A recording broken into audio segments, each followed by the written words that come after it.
Welcome back to my video. हम कराची के मौसम में बात करेंगे और आने वाला जो मानसून का सेकेंड सिलसिला है, जो दूसरा मानसून का सिलसिला है पाकिस्तान, कराची, सिंध के लिए है। वैसे हम कह सकते हैं कि पहला है, लेकिन हम इसकी जो सिस्टम अभी गया है, इसका हम मानसून का पहला सिस्टम एक तरीके से मान रहे हैं। जो दूसरा मानसून का सिलसिला है वो कराची और सिंध को कब मुतासर करेगा, इस बारे में भी बात करेंगे। उससे पहले सब्सक्राइब और बेल आइकन बजाने के हर वीडियो से पहले मिले। कराची के मौसम के बारे में सबसे पहले बात करते हैं। कराची के जो अभी बिल्कुल अरबियन सी में सर्कुलेशन मौजूद थी वो ख़त्म हो चुकी है, लेकिन उस सर्कुलेशन का जो अफेक्ट है, उसकी जो इन्फ्लुएंस है, उसकी वजह से गुजरात पे एक और नई लो प्रेशर या फिर एक सर्कुलेशन टाइप ऑफ जो कंडीशन है वो बन चुकी है। लेकिन ये भी काफ़ी कमज़ोर हालत में अभी भी गुजरात में मौजूद है। और पाकिस्तान जो गुजरात का बॉर्डर, सिंध गुजरात का बॉर्डर लगता है, ये सर्कुलेशन शाम रात तक यहाँ तक पहुँचेगी। उसके बाद ये यहीं पर बरीन, मट्टी, इस्लाम कोट के करीब डिज़ोल्व हो जाएगी। इस सर्कुलेशन की वजह से उन इलाकों में गरज चमक के साथ बारिश हो सकती है। और अगर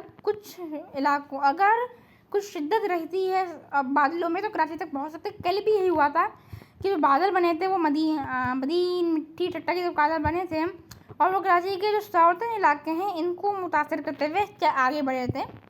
तो साउथर्न इलाकों में पासिंग शावर की सूरत में हल्की फुल्की बारिश हमको कल शाम रात को 7:30 से 8 बजे तक रिकॉर्ड की गई थी। तो अभी अगर हम सिस्टम्स के बारे में बात करें तो ये आपको ऐसे नज़र आ रहा है कि ये सिलसिला भी लो प्रेशर बना हुआ है। तो इससे आज कराची में आज भी कराची के साउथर्न इलाकों में साउथर्न इलाकों में हल्की फुल्की बारिश या पासिंग शावर की सूरत में बारिश हो सकती है।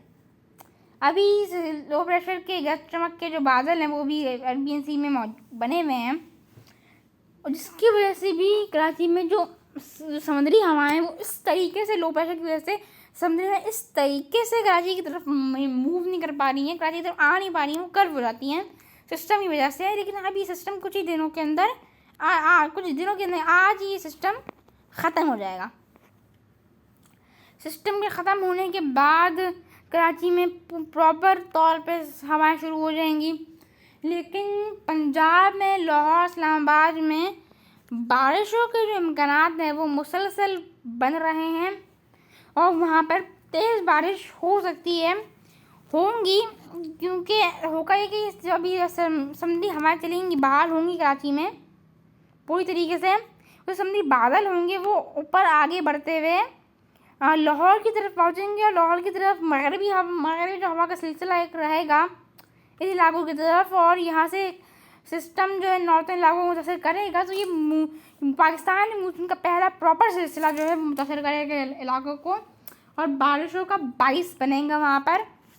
4, 5 और 6 जुलाई तक वहाँ पे भी शदीद मौसमी सूरत हाल बन सकती है, और बारिशों का इम्कानात वहाँ पे भी 5, 6 या 7 जुलाई को रहेगा। 7 जुलाई तक एक लो प्रेशर एरिया अरबी ऑफ बंगाल में बनता नज़र आ रहा है। इससे पहले हम इसके बारे में ज़्यादा बात कर रहे हैं, उससे पहले अभी जो सिलसिले मौजूद हैं उसके बारे में बात कर रहे हैं। तो अभी जैसा मालूम है, आपको बताया कि एक साइक्लोनिक सर्कुलेशन यहाँ पे मौजूद है। एक साइक्लोनिक लो प्रेशर सर्कुलेशन यहाँ पे मौजूद है। एक साइक्लोनिक सर्कुलेशन लाहौर के इलाकों में मौजूद थी। लाहौर में कल भी बारिशें हुई थी, और आगे भी कल परसों तक लाहौर में बारिशें हो सकती हैं।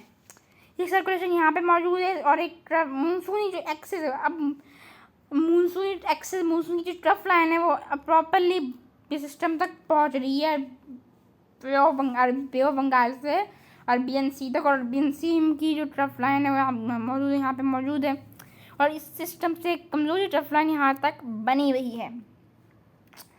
एक कमज़ोर WD यहाँ इलाकों में, नॉर्थन इलाकों में मौजूद है, और एक और WD यहाँ पर बना हुआ है अफ़गानिस्तान के इलाकों में।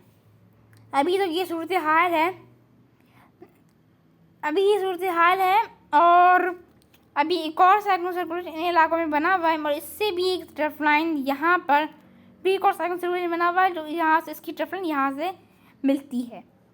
कल तक लग रहा है कि जैसे आपको बताया है कि ये आज ख़त्म हो जाएगा सर्कुलेशन, तो इस सर्कुलेशन ख़त्म होने के बाद ही जो ट्रफलाइन है ये भी ख़त्म हो जाएगी।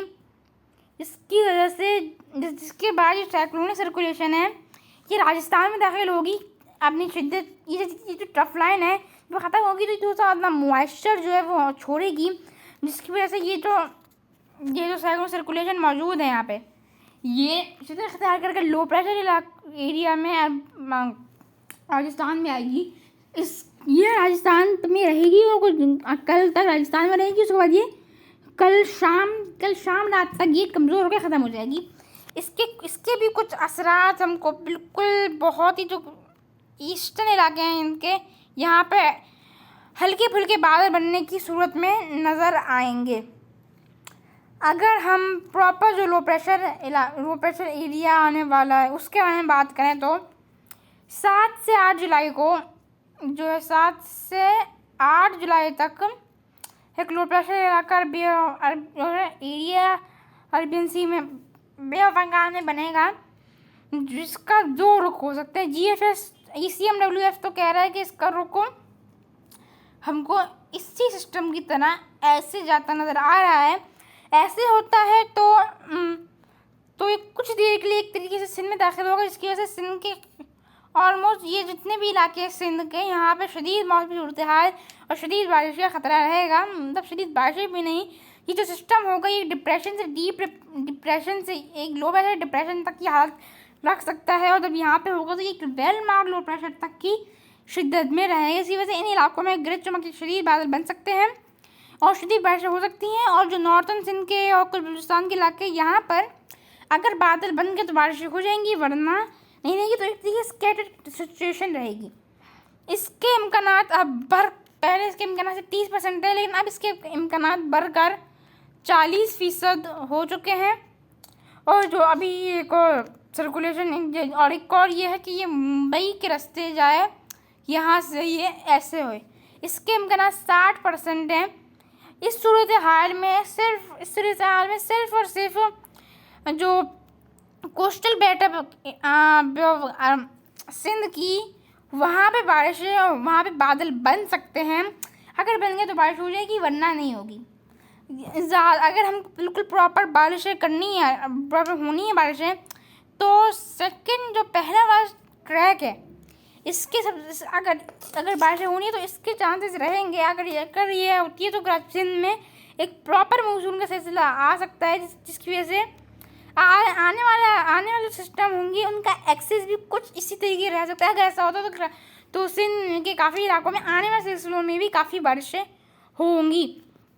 हो सकता है कि यहाँ तक जो है ये जो भी मंडे से जो आज पीर से जुम्मे तक सूरत हाल रहेगी। जुम्मे के बाद से सूरत हाल बदलना शुरू होगी। हफ्ता इतवार तक हम देख सकते हैं कि हफ्ते को 7 है, हफ्ता इतवार को लो प्रेशर बन जाएगा। उसके बाद अगला जो पीर होगा, अगला जो पीर होगा तब तक सिस्टम हो सकता है कि सेंट्रल इंडिया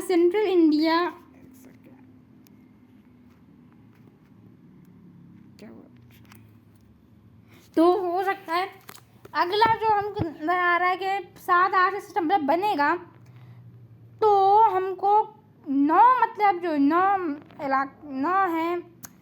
जुलाई और 10 जुलाई ये 2 दिन बहुत अहम रहेंगे सिंध के हवाले से, क्योंकि इन्हीं कह सकते हैं कि तब तक सिस्टम सेंट्रल इंडिया तक पहुंच जाएगा और हमको सिस्टम का ट्रैक जो है वो ज़रा क्लियर हो जाएगा।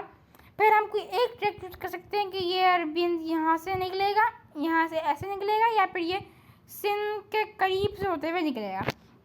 ये कंफर्म हो सकता है, लेकिन अभी भी इसमें कुछ कहा नहीं जा सकता, क्योंकि अभी भी 7 से 8 दिन इसमें पड़े हैं, 1 हफ्ता पड़ा है। क्योंकि जो सूरत हाल है वो काफ़ी अनएक्सपेक्टेड रह रही है, तो हम अभी भी कुछ कह नहीं सकते। सूरत हाल जब तक क्लियर नहीं हो जाती हमको कम से कम हमको 5-6 जुलाई तक तो इंतज़ार करना पड़ेगा एक फुल कंफर्म ट्रैक इसका बताने के लिए। लेकिन चांसेस लग रहे हैं कि अभी जो सूरत हाल है वो फेवरेबल हो रही है पहला ट्रैक है उसके लिए, क्योंकि MGO वेव भी अब अरबियन सी पे आ रही है। अरबियन सी में जो MGO वेव वो आ रही है, जिसकी वजह से जो सिस्टम होंगे वो ज़्यादातर अरबियन सी की तरफ जाएंगे। अरबियन सी में जो दर्जा है वो भी काफ़ी बड़े रहेंगे। तो अगर सिस्टम पहला वाला ट्रैक है वो इस्तेमाल करता है तो इन साहिली पट्टी के इलाकों में शदीद बारिशें हो सकती हैं। लेकिन अभी भी आपको बताया कि अभी भी वक्त पड़ा है, इसको अभी भी मज़ीद क्लियर होना है। हमको ज़्यादा आपको पता है कि 5 या 6 या मैक्सिमम 7 तक इंतज़ार करना पड़ेगा एक पूरा कंफर्म ट्रैक लाने के लिए। अभी तक तो हेट में तब्दीली होती है, चलिए आगाह करेंगे। तब तक के लिए अल्लाह हाफिज़।